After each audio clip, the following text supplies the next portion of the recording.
प्रिय भक्तों, सावधान। आज मैं आपको उस समय की यात्रा पर ले जा रहा हूं जब इस सृष्टि पर अहंकार का काला साया मंडरा रहा था।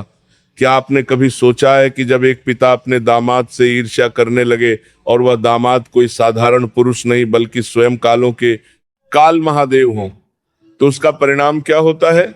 आज की यह महागाथा उस भयावह सच की पहली परत है जिसने पूरे ब्रह्मांड की नींव हिला दी थी। जिज्ञासा का विषय यह है कि ब्रह्मा के पुत्र राजा दक्ष, जिन्हें प्रजापति का पद प्राप्त था, वे महादेव से इतनी घृणा क्यों करते थे? क्या महादेव का अमंगल वेश, उनके गले का सर्प और शमशान की भस्म ही उस घृणा का कारण थी, या इसके पीछे कोई और गहरा रहस्य छिपा था?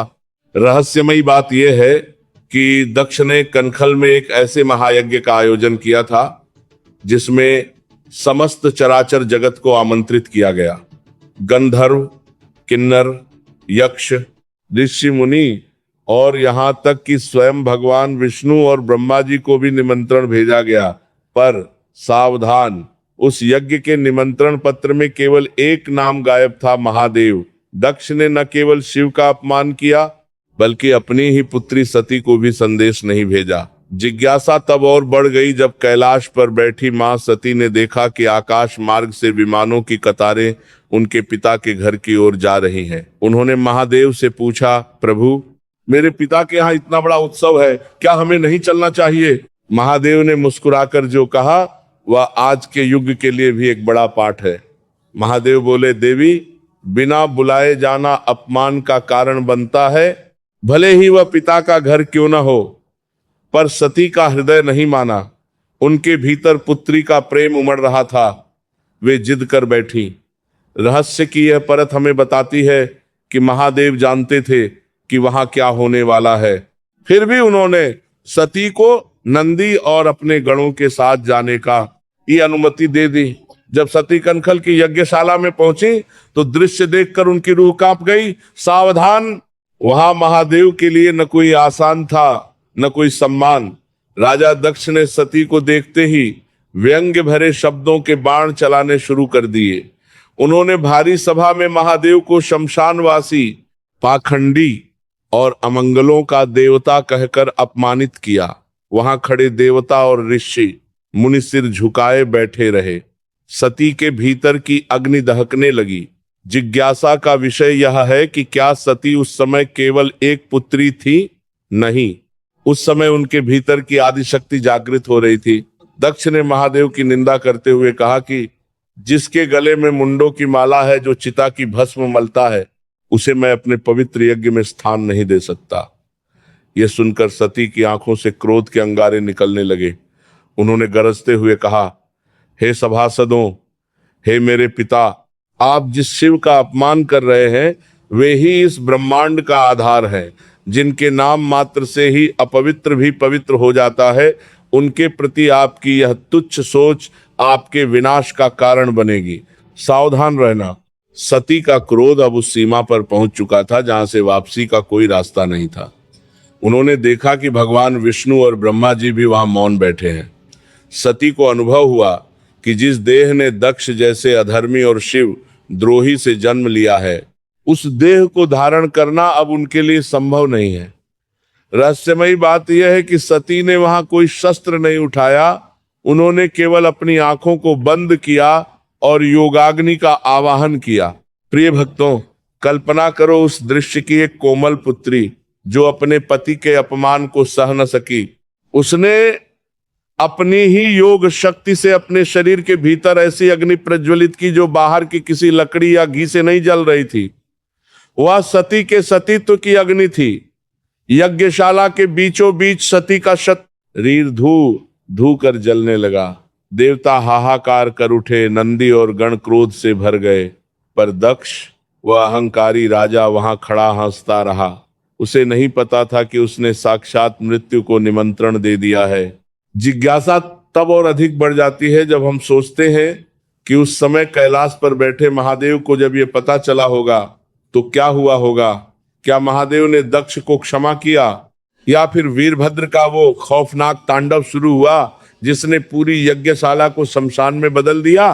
क्या आप कल्पना कर सकते हैं उस क्षण की जब शांत बैठे महादेव की समाधि अचानक टूटी और उन्हें पता चला कि उनकी सती अब इस संसार में नहीं रही। क्या आपने कभी सोचा है कि जब भोलेनाथ अपना आपा खो देते हैं तो इस ब्रह्मांड की क्या स्थिति होती है?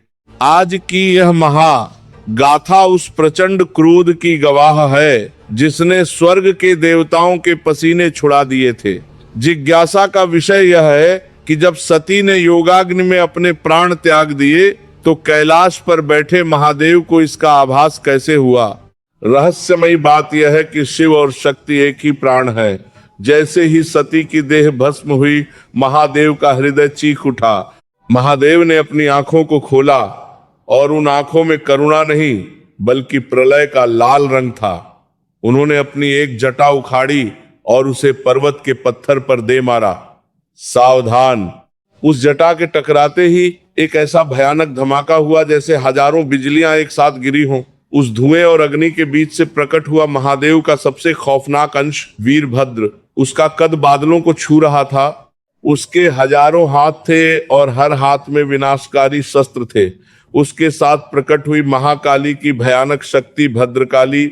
वीरभद्र ने गरजते हुए पूछा, प्रभु मेरे लिए क्या आज्ञा है? महादेव ने केवल एक शब्द कहा, विध्वंस। उन्होंने आदेश दिया कि दक्ष के उस घमंडी यज्ञ को श्मशान में बदल दो। वीरभद्र अपनी विशाल सेना और शिव गणों के साथ कनखल की ओर बढ़ा। जिज्ञासा तब और बढ़ गई जब देवताओं ने देखा कि वीरभद्र के पैर पड़ते ही धरती फटने लगी थी। वहां कनखल में यज्ञ चल रहा था, मंत्र पढ़े जा रहे थे, लेकिन अचानक आसमान काला पड़ गया। गिद्ध और कौवे मंडराने लगे।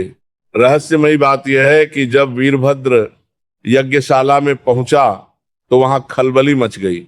दक्ष के रक्षक और इंद्र आदि देवता वीरभद्र को रोकने के लिए आगे आए, पर सावधान, वीरभद्र कोई साधारण योद्धा नहीं था। वह साक्षात शिव का क्रोध था। उसने इंद्र के ऐरावत हाथी के दांत तोड़ दिए, देवताओं को तिनके की तरह हवा में उछाल दिया।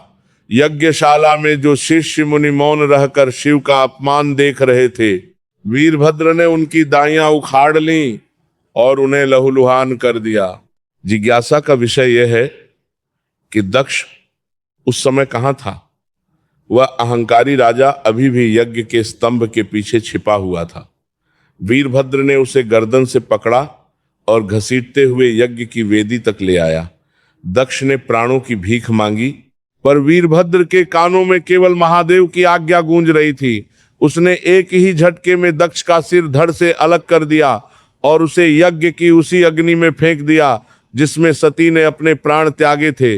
यज्ञ कुंड जो देवताओं को हवि देने के लिए था, वह अब एक राजा के अहंकार की राख बन चुका था। सावधान रहना।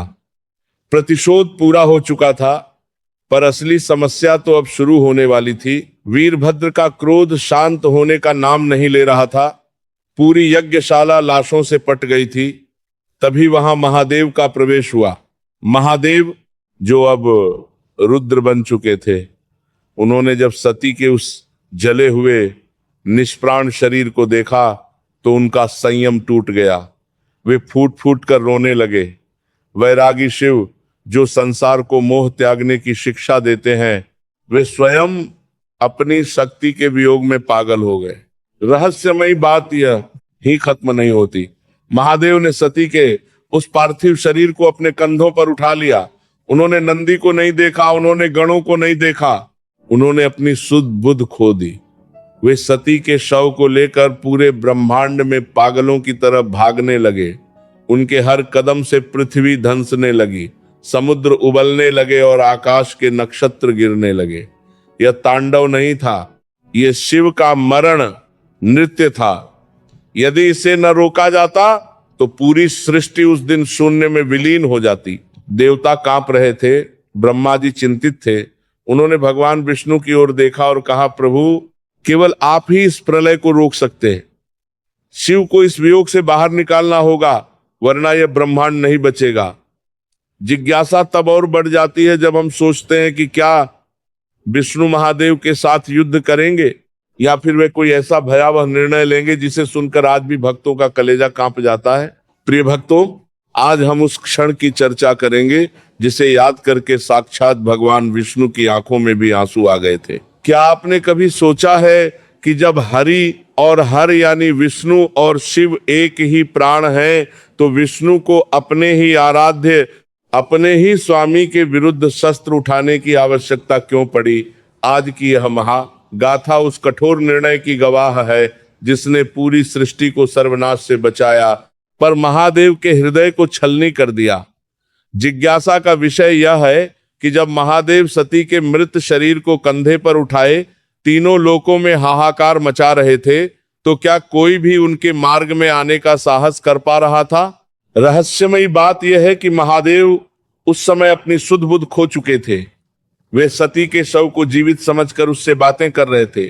वे कभी पहाड़ों पर बैठ जाते तो कभी समुद्र के बीचों बीच खड़े होकर विलाप करने लगते। उनके इस वियोग नृत्य से प्रकृति का संतुलन बिगड़ गया। या नदियां उलटी बहने लगीं, सूर्य की तपन बढ़ने लगी और यमराज के बही खाते अस्त व्यस्त हो गए।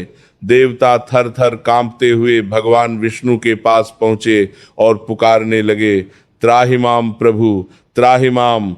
शिव को रोकिए, वरना न स्वर्ग बचेगा न मृत्यु लोक। विष्णु जी जानते थे कि महादेव का यह मोह साधारण नहीं है।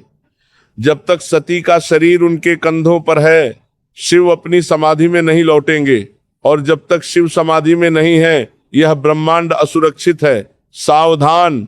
श्री हरि ने एक ऐसा निर्णय लिया जिसकी कल्पना मात्र से रूह कांप जाती है। उन्होंने अपने सुदर्शन चक्र का आवाहन किया। वह चक्र जो केवल अधर्मियों के संहार के लिए निकलता है, आज उसे एक पवित्र सती के पार्थिव देह पर प्रहार करना था। जिज्ञासा तब और बढ़ गई जब विष्णु जी ने महादेव का पीछा करना शुरू किया। वे महादेव के पीछे अदृश्य होकर चल रहे थे। जैसे ही महादेव सती को लेकर ऊंचे आकाश में उड़े, विष्णु जी ने अपना सुदर्शन चक्र छोड़ दिया। सावधान। वह चक्र बिजली की गति से बढ़ा और उसने सती के मृत शरीर पर पहला प्रहार किया। सती का एक अंग कटकर पृथ्वी पर गिरा। महादेव को लगा कि शायद सती का शरीर गल रहा है, पर वे रुके नहीं। सुदर्शन चक्र एक के बाद एक प्रहार करता रहा। रहस्यमयी बात यह है कि चक्र ने सती के शरीर के कुल 51 टुकड़े कर दिए। जैसे जैसे चक्र चलता, सती का एक एक अंग, कहीं हाथ, कहीं पैर, कहीं मस्तक, कहीं हृदय कटकर भारतवर्ष की पवित्र मिट्टी पर गिरता गया। महादेव के कंधे पर बोझ हल्का होता जा रहा था, पर उनके शोक की अग्निबत्ती जा रही थी। वे समझ नहीं पा रहे थे कि उनके हाथों से उनकी सती क्यों छिनती जा रही है। जिज्ञासा का विषय यह है कि क्या महादेव ने विष्णु को रोकने की कोशिश नहीं की? नहीं। महादेव उस समय इतने गहन शोक में थे कि उन्हें सुदर्शन चक्र की गूंज भी सुनाई नहीं दे रही थी। सावधान रहना। सती का अंतिम अंग जब महादेव के हाथ से कटकर गिरा, तब उनके कंधे पर केवल सती के वस्त्र शेष रह गए। महादेव अचानक रुक गए। उन्होंने अपने खाली हाथों को देखा और फिर पूरे ब्रह्मांड में एक ऐसी चीख गूंजी जिसने काल के पहिए को भी रोक दिया। महादेव को बोध हुआ कि अब सती का शरीर भी उनके पास नहीं रहा। सती अब पूर्णतः निराकार हो चुकी थी। रहस्यमय बात यहीं खत्म नहीं होती। जहां जहां सती के अंग गिरे, वहां वहां की भूमि साधारण नहीं रही। वे 51 स्थान ब्रह्मांड के सबसे शक्तिशाली केंद्र बन गए, जिन्हें हम आज शक्तिपीठ कहते हैं। विष्णु जी ने यह कठोर निर्णय इसलिए लिया ताकि शक्ति पूरे देश के कण कण में समा जाए और भक्तों की रक्षा कर सके। पर महादेव, उनका क्रोध अब शांत होने के बजाय एक गहरे अवसाद में बदल चुका था। उन्होंने विष्णु की ओर देखा। उन आंखों में जो सवाल था, उसका उत्तर देना स्वयं नारायण के लिए भी कठिन था। क्या महादेव ने विष्णु को इस कृत्य के लिए दंड दिया, या फिर शिव और विष्णु के बीच कोई ऐसा संवाद हुआ जिसने इस सृष्टि को नया जीवन दिया? और सती के उन 51 अंगों का क्या हुआ? क्यों आज भी उन स्थानों पर जाने मात्र से असंभव कार्य संभव हो जाते हैं? क्या आपने कभी सोचा है कि जब भगवान विष्णु के सुदर्शन चक्र ने मां सती के शरीर के 51 टुकड़े कर दिए, तो महादेव ने उन पावन अंगों को केवल मिट्टी में मिलने के लिए छोड़ दिया होगा? क्या आपने कभी गौर किया है कि हर शक्तिपीठ के साथ एक भैरव की पूजा क्यों अनिवार्य होती है? आज की यह महा गाथा उस रहस्य को उजागर करेगी जिसे सुनकर आपकी श्रद्धा और भी गहरी हो जाएगी। सती का शरीर पूर्णतः समाप्त हो गया तो महादेव का क्रोध शांत हुआ या वह एक नई ज्वालामुखी के रूप में प्रकट हुआ? जैसे ही सती के 51 अंग भारतवर्ष की अलग अलग दिशाओं में गिरे, वहां से दिव्य प्रकाश की पुंज निकलने लगी। धरती का वो हिस्सा जहां मां का हृदय गिरा, जहां मां की आंखें गिरी, वह साधारण मिट्टी नहीं रही, वह साक्षात शक्ति का भंडार बन गया। पर महादेव जानते थे कि सती के ये अंग ब्रह्मांड की सबसे बड़ी निधि है। अगर इनकी रक्षा न की गई तो आसुरी शक्तियां इन अंगों की ऊर्जा का दुरुपयोग कर सकती थीं। महादेव ने अपनी समाधि से एक अत्यंत भयानक और तेजस्वी रूप को जन्म दिया, काल भैरव। महादेव ने आदेश दिया, हे भैरव, जहां जहां सती के अंग गिरे हैं वहां तुम पहरेदार बनकर खड़े हो जाओ। बिना तुम्हारी अनुमति के कोई भी अशुद्ध शक्ति मां के इन अंगों को स्पर्श न कर सके। इसीलिए आज आप किसी भी शक्तिपीठ पर चले जाइए, चाहे वो कामाख्या हो, हिंगलाज हो या नैना देवी।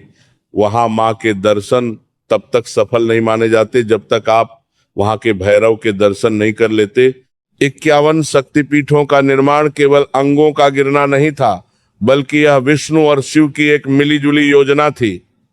विष्णु जी चाहते थे कि शक्ति का विस्तार हो और शिव चाहते थे कि शक्ति सुरक्षित रहे। सती का मस्तक जहां गिरा वहां हिंगलाज माता प्रकट हुई, जहां उनकी योनि गिरी वहां कामाख्या का अद्भुत धाम बना, जहां उनकी आंखें गिरी वहां नैना देवी का वास हुआ।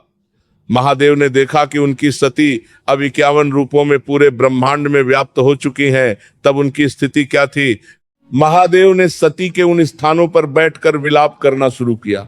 वे शमशान की राख में लेट गए, उन्होंने अपने शरीर पर भस्म मल ली और वे दिगंबर होकर घूमने लगे।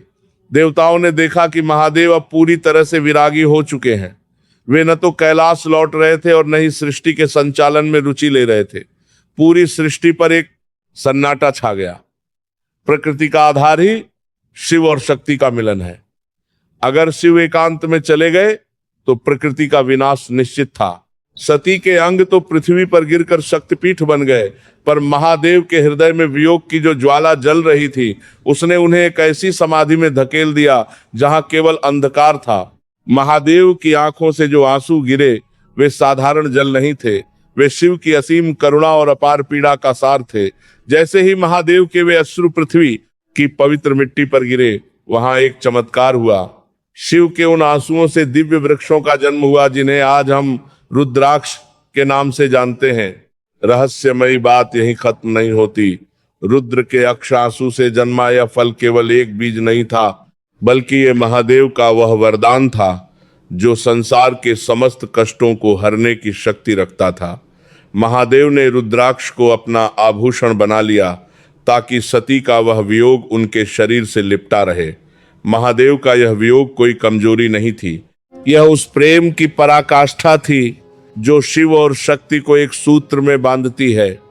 देवता चिंतित थे क्योंकि बिना शिव के असुरों का प्रभाव बढ़ने लगा था।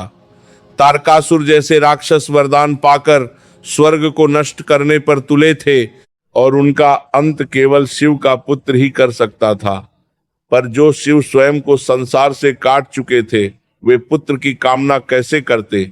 मैना और हिमावन के घर एक नन्ही बालिका ने जन्म लिया, पार्वती। पर क्या महादेव उस पार्वती को स्वीकार करेंगे? क्या वे अपने सती के वियोग को भुलाकर फिर से गृहस्थ बनेंगे?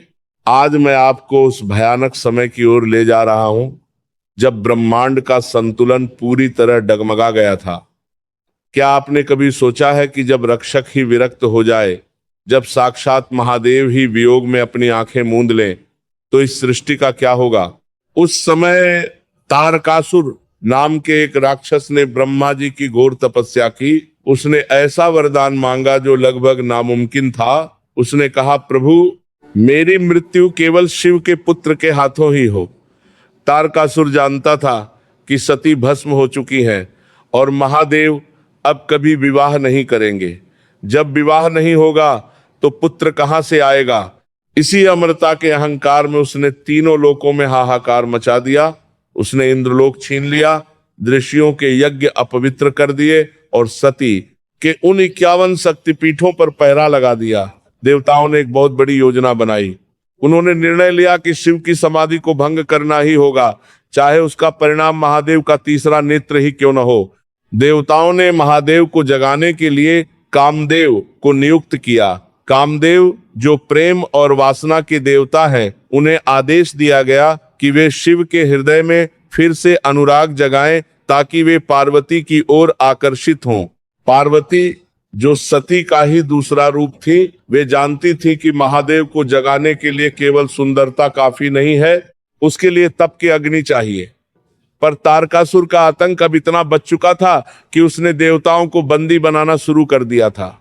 ब्रह्मांड की रक्षा के लिए शिव का जागना अब विकल्प नहीं बल्कि मजबूरी बन चुका था।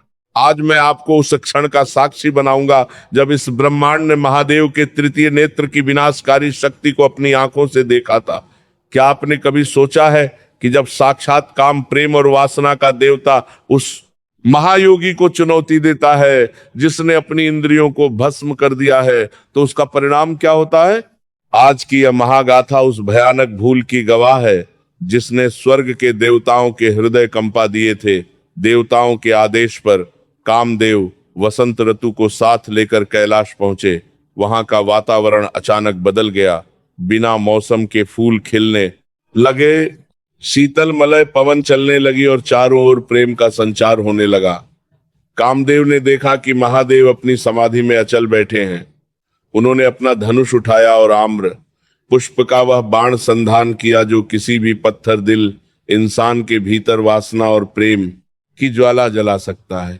कामदेव ने वह बाण छोड़ा, वह सीधे महादेव के हृदय पर जाकर लगा। महादेव की समाधि अचानक भंग हुई। उनकी पलकें खुली, पर उन आंखों में प्रेम नहीं था।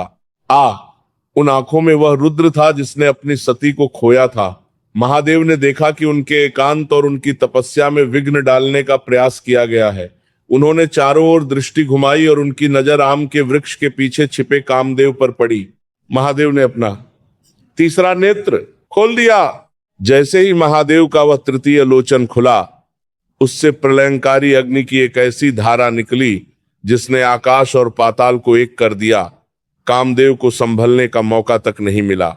देखते ही देखते जो कामदेव सौंदर्य का प्रतीक था, वह राख के ढेर में बदल गया। पूरे ब्रह्मांड में सन्नाटा छा गया। कामदेव की पत्नी रति का विलाप सुनकर पर्वत भी रो पड़े, पर महादेव, उनका क्रोध अभी भी शांत नहीं हुआ था। वे वहां से उठकर घोर एकांत की ओर चल दिए। देवताओं की योजना विफल हो गई थी। उन्होंने सोचा था कि कामदेव के बाण से शिव जागेंगे और पार्वती को अपनाएंगे, पर यहाँ तो रक्षक ने ही भक्षक का रूप धर लिया था। अब पार्वती का क्या होगा? क्या वे अपनी सुंदरता और कामदेव के सहारे शिव को पाना चाहती थी? नहीं। रहस्य की यह परत हमें पार्वती के उस अटल निश्चय की ओर ले जाती है जहां उन्होंने तय किया कि यदि महादेव को पाना है तो काम से नहीं बल्कि तप से पाना होगा। महादेव का क्रोध यह संदेश था कि वासना के मार्ग से ईश्वर को प्राप्त नहीं किया जा सकता।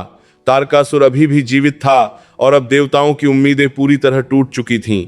पर पार्वती ने अपनी सुकुमार देह को त्याग कर वल्कल वस्त्र धारण कर लिए और घोर तपस्या में लीन हो गईं।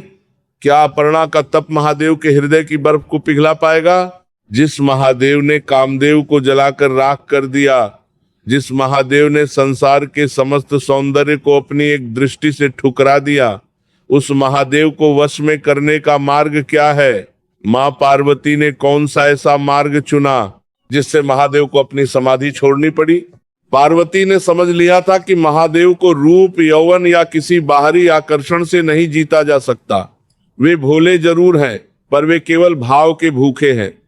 पार्वती ने अपने राजसी वस्त्रों का त्याग कर दिया, अपने आभूषणों को उतार फेंका और हिमालय के सबसे दुर्गम शिखर पर जाकर बैठ गई।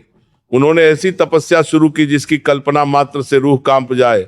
गर्मियों में वे पंचाग्नि के बीच बैठी रही, सर्दियों में बर्फ के ठंडे जल में खड़ी रही और अंत में उन्होंने अन्न और जल का भी त्याग कर दिया। उन्होंने केवल सूखे पत्ते खाकर हजारों वर्ष बिताए और जब पत्ते खाना भी छोड़ दिया तो उनका नाम पड़ा अपर्णा। पार्वती के तप की अग्नि स्वर्ग तक पहुंचने लगी। महादेव जो अपनी गहन समाधि में थे, उनका आसन डोलने लगा। वे समझ नहीं पा रहे थे कि इस ब्रह्मांड में कौन सी ऐसी आत्मा है जो उन्हें इतनी प्रबलता से अपनी ओर खींच रही है। महादेव ने एक वृद्ध ब्रह्मचारी का रूप धरा और वहां पहुंचे जहां पार्वती तपस्या कर रही थी। उस ब्रह्मचारी ने पार्वती के पास जाकर उनकी तपस्या का उपहास उड़ाना शुरू कर दिया। उसने कहा, हे सुकुमारी, तुम इस धूल धूसरित, गले में सर्प लपेटने वाले, शमशान में रहने वाले अमंगल शिव के लिए अपना यौवन क्यों नष्ट कर रही हो? वो तो पागल है, वो नंगा घूमता है, उसके पास न घर है न संपत्ति।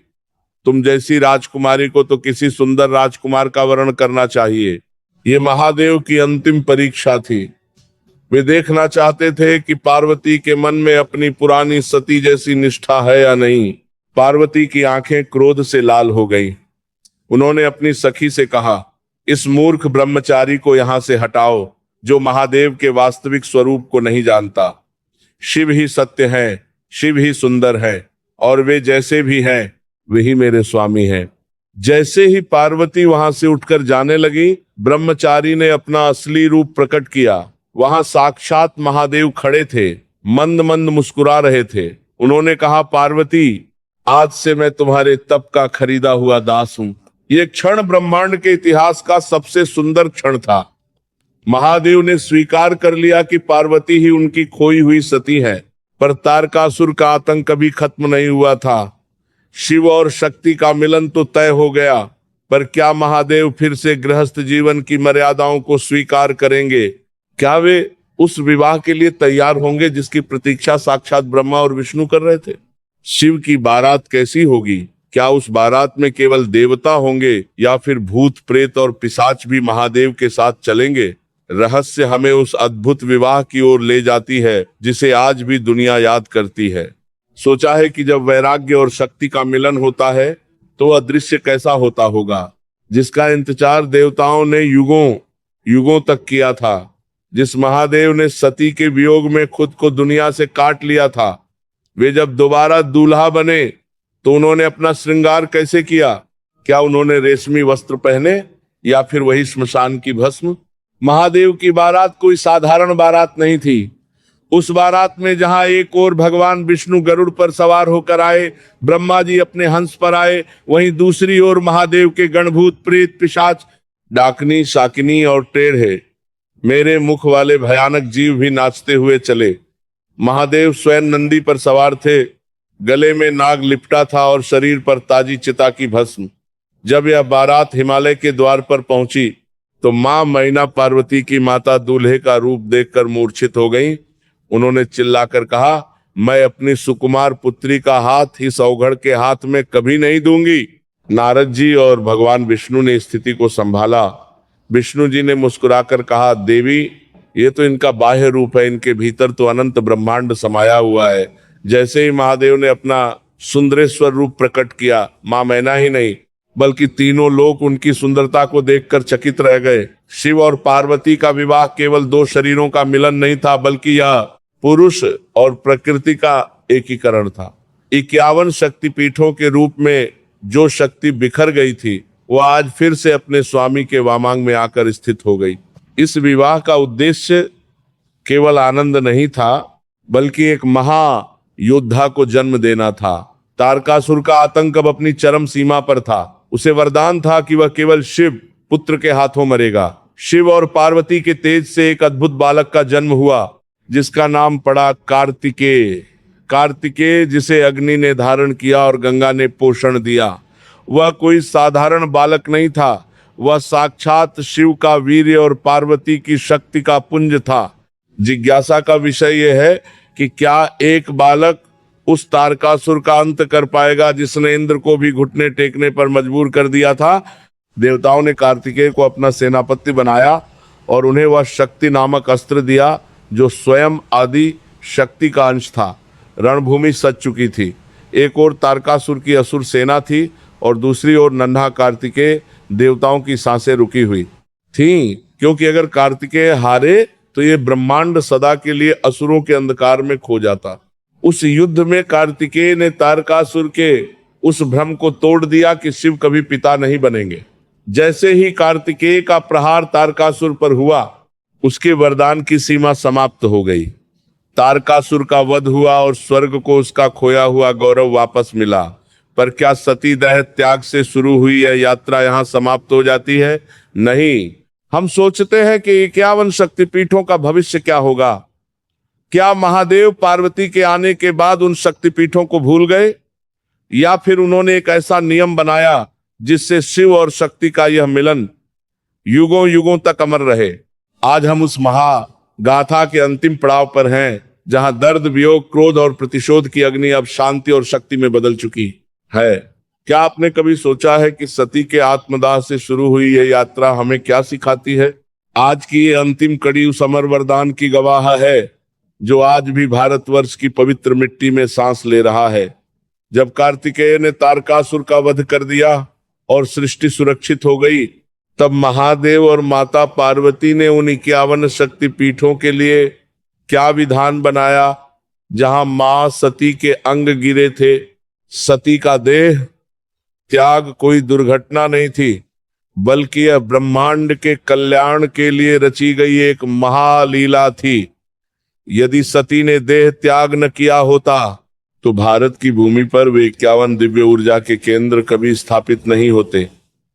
महादेव ने घोषणा की, भले ही सती ने पार्वती के रूप में नया जन्म ले लिया है, पर उनके वे 51 अंग जहां गिरे हैं, वहां मेरी चेतना भैरव के रूप में सदा पहरा देगी।